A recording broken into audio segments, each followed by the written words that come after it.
we have got the Chinese sculler who sat nice and early on the start. And Richie Liu is set up, and we don't know, but because Julian Farlisch of Germany is not there on the start, we assume that the Chinese sculler has to row over to earn her place in the final to face Madden or Lewis of the US. Now, we don't know why the German, I was really looking forward to seeing Julia Farlisch compete in this race, but she's not here on the start, and we can only assume that is some kind of illness, some kind of sickness, maybe some kind of rib strain or back strain. Yeah. Do you think that she'll be called over for encroaching on the other side of the course? Yeah, I mean, she isn't steering the best race, but yeah, to be quite honest, the quickest route is going to be over on that far side of the course, I guess. And the Chinese sculler is, well, she went off the start not sort of at the top rate, but she's now gone into quite a steady paddle. Yeah. So I guess we're going to talk about Chinese rowing quite a lot in this session of commentary. So I remember, you might remember the first time I think China won a gold medal in Olympic rowing. That was back in 2008 in Beijing, where the Chinese women's quad broke the hearts of your fellow steward, Catherine Granger, and the rest of her crew. Rode through them in the last 250 metres to win on that course just to the north of Beijing. Yeah, the program has seen a lot of growth and a lot of strength over, I'd say, the past decade. Yeah, and of course, famously, Sir Steve Redgrave, another of your colleagues, obviously running the Henley Stewards, took a job over in China to be the performance director of the Chinese rowing squad, and did really well there for a couple of years. You know, one thing in another, it didn't work out in the long term. It's very, very challenging to go and coach in China, and I have to say, this sculler here, Miku Liu, we saw her in the 2023 World Championships. She finished, I think, second in the C final, which is in 14th place. So, you know, she would have been going for Olympic qualification for Paris, but Riku Liu didn't make that. I thought she had a better scull in the World Cup too. I think that might have been in Varese. Yeah. That race, Alex Förster, who will be in the Paris Olympics from Germany, won. Tara Rigney from Australia, I mean, you know, she's one of the hot favourites for a medal in Paris. Curler, the American, was third, and this woman here, Riku Liu, was fourth, and she did a decent time, 7:30. Kind of suggested she'd have a, you know, possibility of getting 9th place in that Olympic qualification, but it wasn't to be. How do you rate a scull in there, Akil? You know, down at these low ratings, you know, it looks good. Not a lot of bobble around. Really good job. A little bit, just getting the catches in. I'd like to see a little bit quicker at the catches to get that, to change directions and get that power applied. But overall, the boat is running out nicely. Okay, so we're going to see that Riku Liu is going to move down the course, and we'll keep you updated with the progress. But why don't we take a look at what the pair that won the last race have been doing just after they finished their race. And here we are, that's Schmeller and Hagermeister from Germany, just beating the Irish pair, and there's the two of them.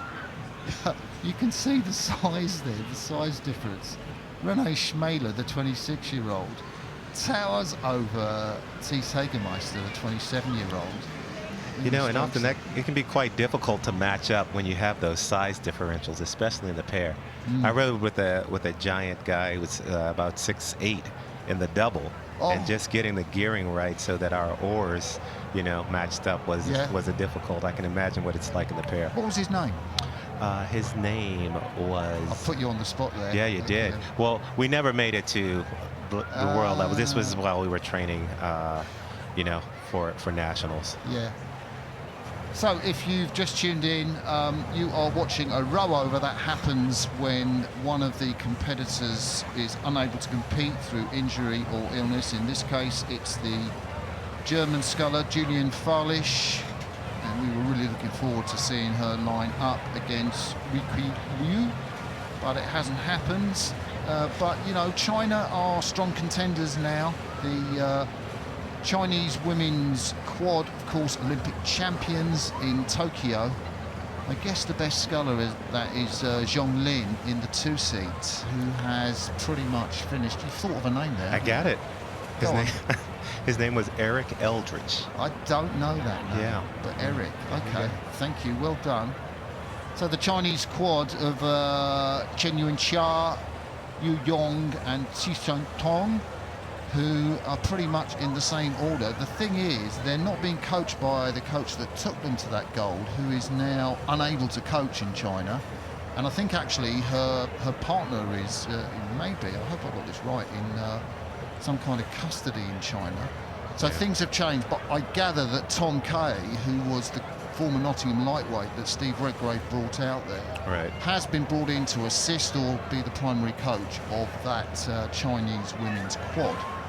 So this is a boat that I guess Riqui Liu would have liked to have been in, but she obviously hasn't made it, so she's come here to Henley.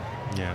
And that's always a challenge with the language barrier. You know, you always often wonder how a coach can get their message across with the translator. Yeah. Do you Yeah. know, I was talking to the great Italian coach who now works with Greece and his consultant to Lithuania and many other nations, Giovanni Postiglione.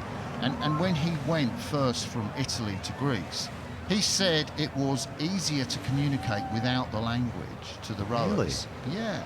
And it was really interesting, fascinating to hear him say that. But all the coaches like Tom Kay or like with Steve Redgrave when he was in China, they have translators that go around with them. So, you know, there isn't any trouble with the language. So you are watching, if you're just tuning in, a very unusual event. It's not totally unknown. I, in fact, won the Stewards Challenge Cup, which is for Championship Coxless Fours, on a row-over in 1977, way back then, when the Bulgarian crew withdrew. And, yeah, we won the Stewards Cup in a row-over. And I was pretty pleased to get a red box, I have to say. Not too bothered that the Bulgarians weren't there. We'd won the visitors the year 2 years before. We won the Y-Folds the year before that, so it made a nice treble actually. And nice drone shot. You can see that iconic shot of Henley Church in the background, Akil. Yeah, but before I address the beautiful church, are you just bragging about how many more red boxes you've taken than me? Right, okay, so tell me how many red boxes you've won, Akil. I've only got the one. Oh, well, that's the one I'd like to have. Your one is worth, I think your one is worth all 10 of mine.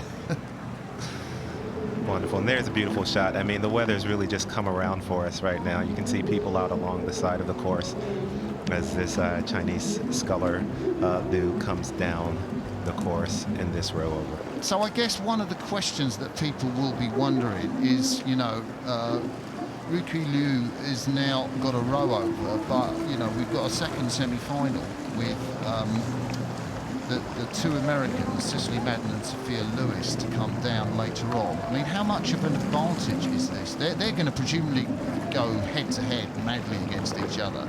She's not had a race, so this is going to be easy for her. Tomorrow, I know it won't be, but, you know, what do you think of that? Well, I think that there's two sides to this. One is that she's now pretty relaxed and she'll be ready to row tomorrow. This is great, sort of just wander down the course.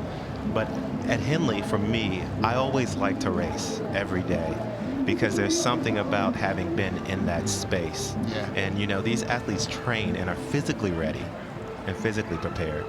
You know, so it's all a question of, are they mentally prepared? And for me, sometimes racing can actually make you more mentally prepared. Yeah. Yeah, so one of the things, there have been a couple of German winners of the Princess Royal Challenge Cup, and they're both Olympic champions. Anna-Kathrin Thiele, who sculled, I think, at Bow in the German quad that won in Rio in 2016, the little sculler from Leipzig. She won it back, I think, the year after the Rio Olympics, maybe 2017 or 2018. And the legendary Katrin Ruchtal-Stomporowski. She's a double Olympic gold medalist. She won the singles, I think, in Athens, I want to say, and then I think she was in the quad that won in Atlanta. So yeah, I had the chance back when there was the World Sculling Challenge that raced on the Thames. I had the chance to hang out with her a bit, as well as at World Championships and everything like that. She's just the nicest person. yeah, totally. So the Chinese sculler Ruki Liu, just a little burst for the crowd, soak up what applause there was, and she will progress safely over after that row over.